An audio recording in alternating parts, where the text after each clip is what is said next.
കൊല്ലം അഞ്ചലിൽ കട കുത്തി തുറന്ന പണം കവർന്നു. 5000-ഓളം രൂപയാണ് മോഷണം പോയത്.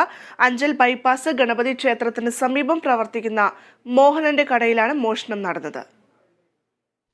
അഞ്ചൽ ബൈപ്പാസിൽ ഗണപതി ക്ഷേത്രത്തിന് സമീപം പ്രവർത്തിക്കുന്ന മോഹനന്റെ ചായക്കട കുത്തി തുറന്ന 5000-ഓളം രൂപയാണ് മോഷ്ടാവ് അപഹരിച്ചത്.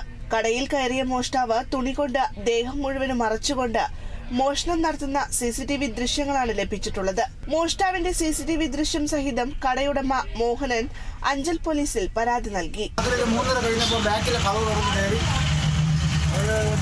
5000-അടുത്ത് നാണയമുണ്ട്, മേടിച്ച് വെച്ച നാണയം ഒക്കെ കൊണ്ടുപോയി കള്ളപ്പാട്. ചെറിയ ഈ ഹോളിൽ കൂടെ കയറിയേക്കുന്നത് കൊച്ചു മനുഷ്യനായിരിക്കും, കരം കുറഞ്ഞ ആളായിരിക്കും കയറിയത്. ആരെന്നറിയാൻ വയ്യ. പോലീസിന് കേസ് കൊടുത്തായിരുന്നു. ഒരു ഇന്ന് വന്നു ഒക്കെ എഴുതിക്കൊണ്ട് പോയി.